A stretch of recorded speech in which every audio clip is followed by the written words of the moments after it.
Hello and welcome to part 5 of Write Essentials 12-part novel writing programme. My name is Sarah Hull and this session is called My Voice, Your Voice, Their Voice. Voice is a writer's individual style of writing, and in novel writing this is often called the narrative voice, i.e. the voice of the narrator telling the story. This is a huge and quite complicated area of creative writing which I don't have time to fully explore right now. This session will introduce some of the key things you need to think about when developing the narrative voice for your novel. So first of all, you need to decide who your narrator is and what role they play in the story. To do that, you need to think about 3 key things: person, tense, and position. So first of all, person.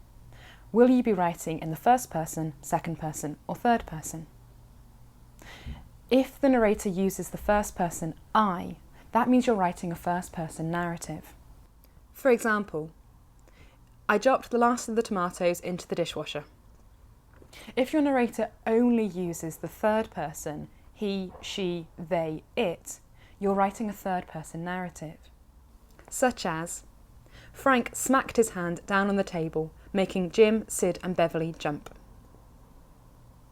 Finally, if your narrator uses the second person, you, it means they're talking to someone in the novel, a character, and describing what happens to them. This is a second person narrative. And this would look like, you woke up in bed, turned over, and found your alarm clock had been half eaten by your cat. A first person narrative, where the narrator uses the first person, I, to refer to themselves, would still use the third person, he, she, they, it, to refer to characters other than the narrator. For example, I ducked behind a parked car and waited for the suited man with a bowler hat to resume his brisk walk. Then you need to decide what tense will you be writing in, past or present. If you're writing in the present tense, that means your narrator is describing events that have already happened. For example, he ran, skipped, jumped, and fell down the hole. If you're writing in the present tense, that means your narrator is describing events as they happen. She runs, skips, jumps, and falls down the hole. And finally, you need to think about the narrator's position. Are they inside or outside of the novel? If your narrator is inside the novel, that means they appear in the story. They have a character, they have a role to play within the story. If they're outside of the story, that means the narrator won't have a character, won't have a role to play within the story.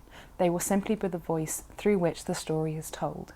The decisions you make concerning your narrative voice will of course be interconnected and will depend on the effect you're trying to create. So firstly, looking at person. Writing in the first person generally gives a limited but more personal perspective.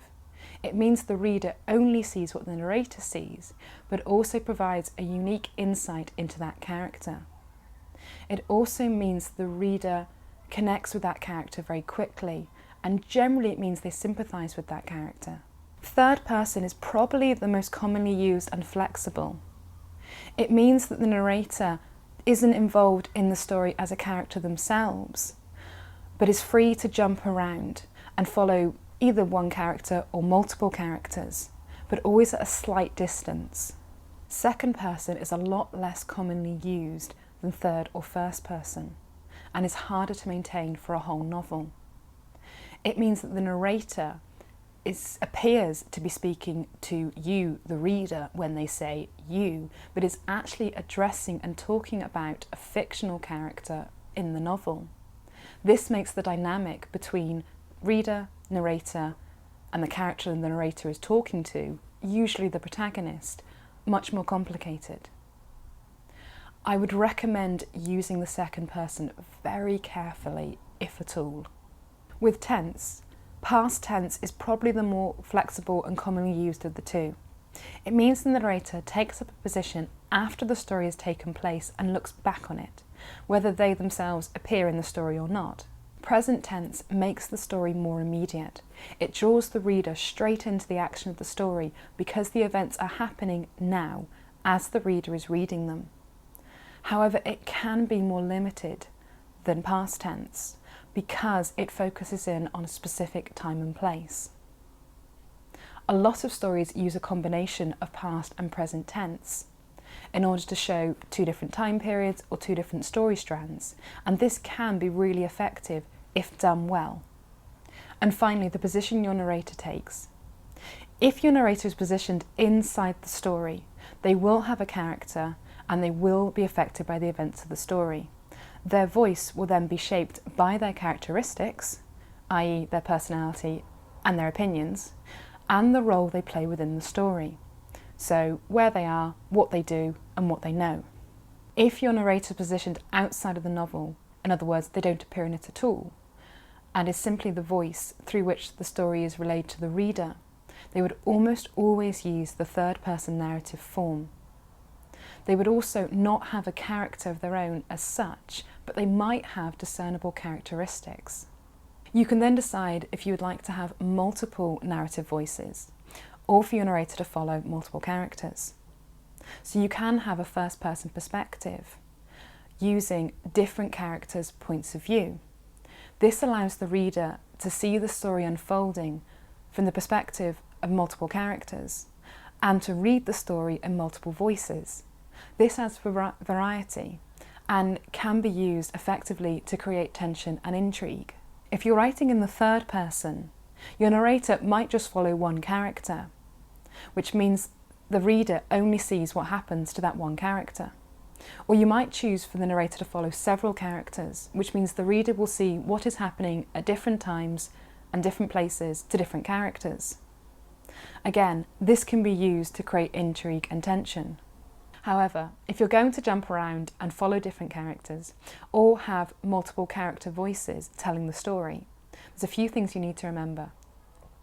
Firstly, make it clear to the reader early on that this is what you're going to do, preferably within the first couple of chapters so the reader knows what to expect. Secondly, don't jump around or have so many narrative voices that the reader starts to lose track or that the narrative voice itself becomes confused. Thirdly, limit the jumps. Every chapter works quite well to jump from one character or into a different voice. If you jump every few paragraphs, the writing will become disjointed. And number 4, make it clear which narrative voice each chapter is in. Maybe by writing the name of the character at the top of the page every time the narrative voice changes. Whatever decisions you make, you need to make sure that your narrative voice fits the story you're telling. So to ensure that, I recommend thinking about 3 things. Number 1, who are you telling your story to? So whilst your book may be bought and read by people outside of this bracket, it is better to have a target audience in mind.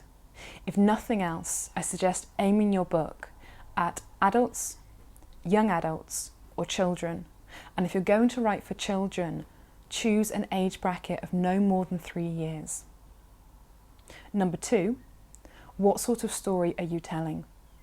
So whilst thinking in terms of genre can be a bit limiting, it's a good place to start. So would you categorise your story as horror, thriller, psychological thriller, crime, detective story, cosy crime, historical fiction, coming of age, fantasy, science fiction, supernatural fiction, dystopian fiction, steampunk, folklore, romantic comedy, romance, chick lit, erotica, farce, satire, or political satire? And yes, there are others. You'll find some genres have stricter conventions and/or more specialised vocabulary than others, and some will be easier to experiment with or even to combine with other genres. Number 3, what is your story meant to do? This will partly depend on your genre. So, it sounds obvious, but a thriller is supposed to thrill. A comedy is meant to make people laugh. A horror is intended to make people scream and jump and hide behind the sofa. And the decisions you make concerning your narrative voice, from those initial things I covered at the beginning, down to the words you put on the page and the way you arrange those words, should help to create the desired effect. So having identified your target reader, your genre, and what effect you want the story to have, you then need to go and read similar books and think about the narrative voice that the writer is using and how they're using it to enhance the story. So try thinking about things like person and tense and position, and how many narrative voices there are or how many characters the narrator is following. But also think about other things, such as the sentence lengths, the sounds of the words, how formal or informal the tone is. All of these things are part of voice, and all of these things are useful tools for you as a writer. And finally, here are some things to try and avoid when developing the narrative voice for your novel. Firstly, cliches. Avoid cliches like the plague. You are developing an original voice for your story, for your novel. So don't start by using phrases that have already been used 1,000 times by 1,000 people. Find a new way of saying something that fits your story and your storytelling voice. Secondly, over-experimental language. It's really good and really important to experiment with language, particularly when cultivating a voice for your novel. But particularly when writing your first novel, don't overdo it. Whatever interesting tangents your writing may take you down, make sure that the narrative voice you end up with fits the story you're telling and doesn't get in the way of the story itself because it's too complicated. Thirdly, technical language. A lot of books will use technical language where necessary. So for example, medical or legal terms in crime fiction or in courtroom dramas. And it's really important that you do use technical language when it's necessary, when it's appropriate, and that it's accurate. But don't overdo it. Bear in mind that your reader may not know what all of these terms mean, but they still need to follow what's going on in the story. And fourthly, information dumps. Try not to let the narrator stray into long summaries of events or character backstory. These information dumps, as I call them, tend to be very dull, and they tend to distance the reader from the action of the story. Next month's session, Keeping Your Reader in Mind, is part 6 in our 12-part novel writing programme, and the last session before we take a break for November and December. In this next session, I'll be bringing together everything covered in previous sessions, including setting, structure, character, voice, and the importance of choosing your words carefully, and looking at how you build your novel word by word and line by line in such a way that keeps the reader reading.